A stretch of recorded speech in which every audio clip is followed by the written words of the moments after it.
Alright, sup fellow citizens, welcome back to the Path of Rage in the next episode of our Star Citizen Weekly Briefing. We have the patch notes for 4.3.1 live that went up not this week but the prior week as I missed a week due to illness. We have a roadmap roundup, the new Virtue's Descent, part of the Onyx missions that came with 4.3.1 along with the Apollo being released. We've also got a bit to talk about with a new type of testing that CIG plans to do in specific playtests. We'll get into that all. Let's grab a drink, settle back in, and let's get into it.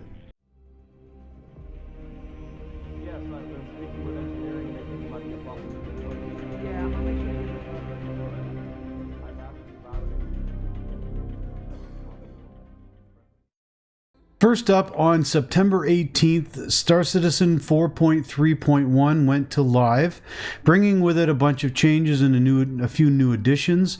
We had the expansion to the Onyx facilities, which have been expanded to include additional mission content and sandbox gameplay in that area. There's now like the third wing, I believe it is. These are made available after completing the original Hawkrow agency missions, and the player will be tasked with uncovering more of the story surrounding Dr. Jorit's shady practices there. And those of you who've seen my playthroughs on the couple episodes that I've put up there, there's distorted bodies of creatures all over the labs and a Vanduul ship that's hooked up to pipes with a body disposal unit. So yeah, there's more to explore and get into with that. This patch also brought on the new changes to the metagel and how many revives you can get out of the various beds. Ship medical beds will now require resource metagel that it uses for players to heal and respawn players as well. This is a brand new resource. The current price is 100,000 AUEC for a single canister of 200 units. These are physical items that the players have to manage, carry with them, physically deposit into the med bed whenever you need to refill it.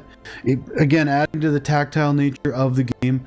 Respawning and healing tier injuries will be quite demanding, so you got to make sure you have your beds topped off. And each ship can store a different amount of medgel based on their tier level. So the tier 3 bed can have 200 capacity, allowing for 2 revives. The tier 2 bed is 400 for 4 revives, and subsequently the tier 1 bed is 600 for 6 revives. Respawning and healing tier injuries in these beds will use the medgel stored in the bed itself, and respawning, healing, and medgel is stored on a per bed basis. So each bed you have, like especially in the Apollo where you can have multiple tier beds and multiples of the beds, each will use their own resource if you do have multiples on your ship. Medbed respawn flow has been updated to allow respawn ranges based on tier. We went over that again, they were talking about it. So now the distances from your medbed, depending on the tier, is tier 3 up to 50 kilometers away, tier 2 is 8,000 kilometers away, and tier 1 is 750 million kilometers away. You're fairly covered with that one in most parts of the system. Now, per tier injury will also cost a small amount of medgel to heal. I think when they started this out, it didn't. It only did for revives. Tier 3 injuries will cost 5 medgel. Tier 2 will cost 10 medgel. And Tier 1 injuries will cost 20 medgel. Players will only be charged once for the highest tier the player has, no matter how many injuries are healed at once. The next thing is that dropships and watchtowers have been re-implemented into the persistent universe in Pyro. At various outposts, dropships will spawn when the population is reduced by a certain amount. These dropships will spawn, land, deploy reinforcements, and then leave. The reinforcements should exit the ship and search for hostiles. Keep an eye out for whether it actually works. Let me know, folks. I don't tend to go to Pyro all that often. They should be allied to the local population when they're called in. Each location, there's watchtowers which has a terminal at the top. If you disable all these terminals at a location, then no dropships will spawn, giving you a chance to stealth it up, I guess. And there are also missions that require the player to disable all those terminals at a given location. Moving on to the ships and vehicles, we've got some updates to the armor and ballistic damage changes. And in order to enhance the overall ship ballistic weapons in the game, these changes were put into 4.3.1. Ballistic damage has been reduced now and has been set to 38% across all ships. Previously it was 50. Ballistic reduction damage. So how much damage is taken off by shields, that used to be 50% of the damage. Now it's down to 38. Some few exceptions that the team think required a specific tuning for the ship.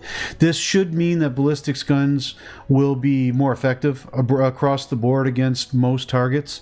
The shield ballistic absorption reduction damage has now been set to 45% for all shields, was previously 30%. This means that the ballistic guns will be less effective across the board against targets when they have their shields up and running, which is, when you go back in earlier videos and early talks and patch notes that they've always said that they want you to use the lasers to strip off the shields and use the ballistics to do the true damage to the hull underneath, and this is moving that in that direction. Ground vehicles were missing the proper ballistic armor damage modifiers, and this should be fixed now with every vehicle in the game. The Gladius light fighter had some flight changes brought on as well. Its forward accelerations are now increased from 13 Gs to 13.6. The Gladius angular accelerations are also now improved and should provide enhanced reactiveness to the flight controls.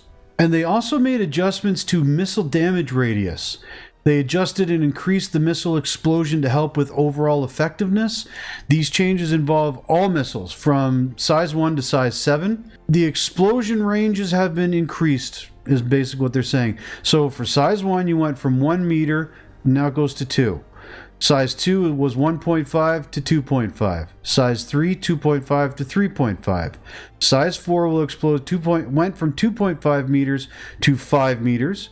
Size 5 is 3.5 meters to 5 meters as well. And size 7 goes from 4.5 meters to 7 meters for the explosion radius. Additionally, the proximity explosion fuse has been set to 0.5 meters for missile and torpedoes of all size, bringing it a little bit closer to the ship. Make sure you don't run into it.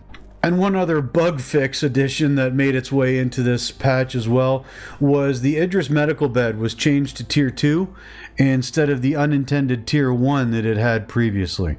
In regards to weapons and items in this patch, we did get the new Volt LMG Fresno.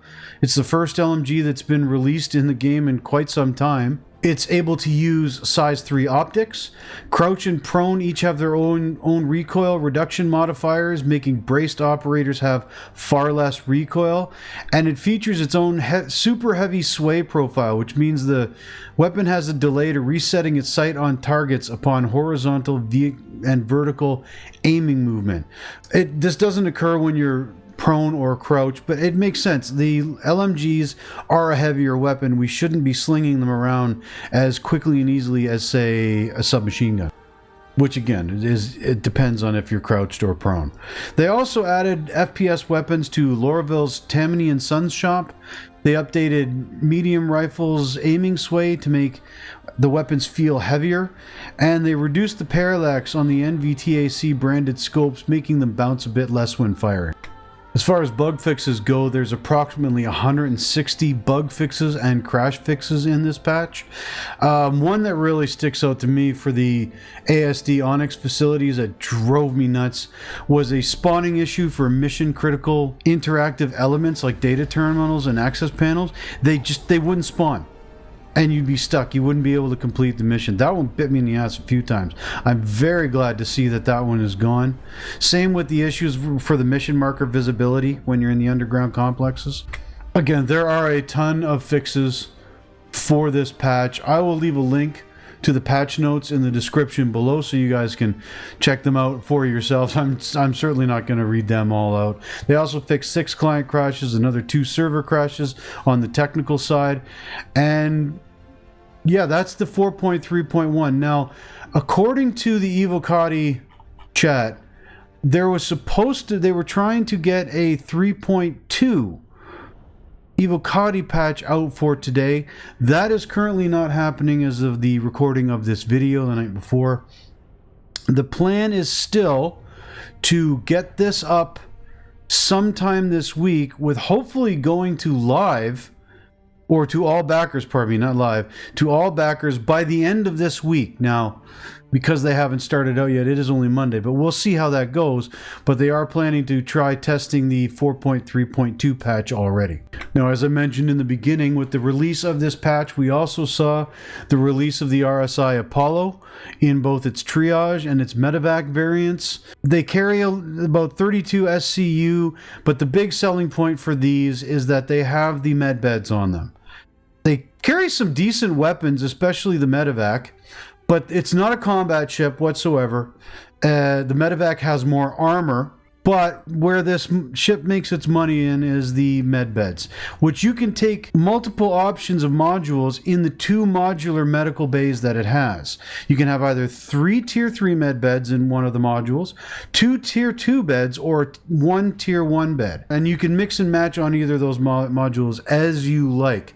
Now, there are some players who have been saying that because the ship got bigger from the concept ship, and there's a lot of what looks to be wasted space in the middle of the ship. CIG has said that the reason for that amount of space was to allow for the passage of medical gurneys and more people in there performing medical tasks. But it did get expanded, and it is a cavernous ship when you get into it. It's a cool looking ship, though. It brings something to the universe that especially orgs have been waiting for, the ability to heal on location with a big group of people. That is now available, though, for people to pick up on the store shop, and anyone who does can fly it in game already. We also saw the addition of the new Virtue's Descent continuation of the ASD at Onyx Facilities missions. And fortunately, with this patch, they do have seemed to have fixed the over-spawning NPCs in these areas. I would constantly run out of ammo trying to go through there from any gun that I brought, to the point where I ended up having to always pick up weapons from the enemies, and yeah, they just never stopped coming. That's been toned back, and the addition to the storyline has been added in for everyone to check out, and I highly recommend you do. This is much more of a PvE focused thing, and it gives a PvE type player much more of an idea of what they're going for in the future with Star Citizen and these types of events. So yeah, give it a try. It's got some cool rewards in it. I've been enjoying it. We got a slight update as well to the roadmap roundup for 4.3.2. Again, they were going to start testing that this week.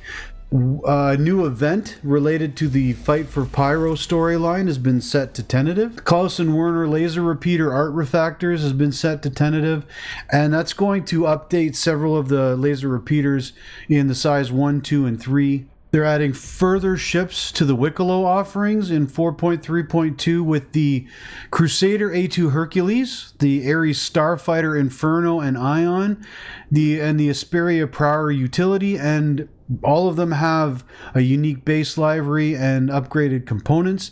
This has also been set to tentative. In fact, everything on the roadmap has been set so far to tentative.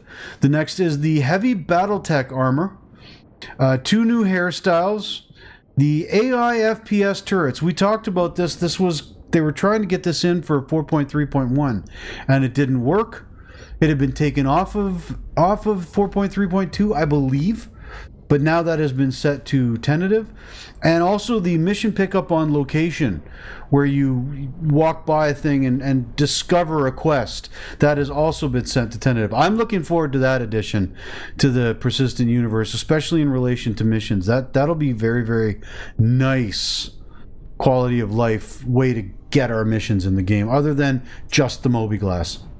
And finally, CIG announced a new type of select group testing, literally called select group gameplay testing. So what they're going to do is launch a new program for select type of directed specific tests, not mission wide. They'll be highly focused and short burst.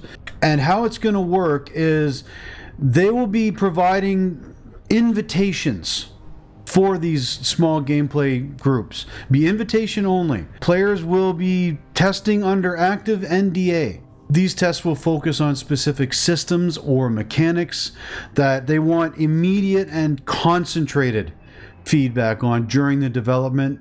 And these are going to launch at irregular intervals based on the development needs and short notice periods. These tests will vary in duration depending on the scope and requirements of the systems being evaluated. And again, everyone who's going to be invited in these, if you want to take part in them, must sign and acknowledge NDA terms before you gain build access. This is what we have in the Evocati already. So this is just going to be like focused Evocati, but I think maybe they'll look at certain metrics for who's using it. I don't know how this is going to work as to who they choose. It doesn't really matter to me. One big difference though is that there won't be the issue council that these testers use to provide their feedback. It will be directly via email only. They will not allow forum posts, spectrum discussions, issue council reports, external discussions about the content. These are going to be true NDAs. I know that we had a true NDA for Evocati, but it ended up getting broke so much they just relaxed it for the most part. This looks like they're going to be taking it a bit more seriously. Now, to be fair, people were wondering what the difference was between this and Evocati, and YogiClat responded a bit further down, and he said it's pretty different from Evocati, which is feedback is open on spectrum, and anyone can chime in, which can be very helpful, but we can all admit can lead to more divisive requests for feedback, and the feedback that they get in turn, they can't always rely on it, and that's why this is going to be different. It's going to be more like Battlefield Labs almost. He referred to it as playtest labs other studios run. The goal of this is to make sure that the feedback is both solid and protected from bias and social engineering, and they can ultimately make better decisions because they're going to run narrow, targeted gameplay tests with carefully selected groups of players. And these groups can be very specific, he said, like PvP pirates, lone PvE pilots, cargo hunters, space moms/dads. They're going to go by groups they're looking to test systems with. And because they define the groups, their composition, their sizes, they can easily run comparisons, like A/B comparisons, or complete different results between different play styles. And they can do it with first-time players if they want, or experienced pilots, all of that kind of stuff. It allows them to get a little more granular. He says tests will most likely only run for a few days. Once they're done, the access for that will get revoked. Maybe a new batch of players will come in. There won't be a priority system because the groups will be defined by the nature of what they're testing itself. And basically all that put together makes it a different type of testing than Evocati. Because to be fair, when we're in the Evocati, there are times when they're asking us to test certain features, and we do. We'll go in and absolutely test how many we can get in New Babbage, say, when they want to do a server meshing test. But we'll also be doing other things. I think this, from the sounds of it, they're going to be saying, hey, we want you to test this, do this specifically, and tell us how you feel about it. Now, that's not to say that this targeted testing and Evocati players won't overlap from time to time. That's entirely possible, but again, like all the rest we've been talking about, that will be entirely dependent on the test itself. In any case, folks, that is where we are going to leave that. I hope you found this video informative. If you did, give me a thumbs up. If not, as always, give me a thumbs down. Sound off in the comments down below and let me know, what do you guys think of 4.3.1? Have you been playing it for the last week, as I've been mostly unable to do? What are you thinking about it? What do you think of the Apollo if you've given it a try? I have not yet seen it myself, so I'm curious to see what you guys think, if you've actually gotten your hands on it. Again, all this and more, sound off in the comments. I love to hear from you. Until next time, though, I have been Rage Egg Games, and I will see you in the verse. Bye-bye.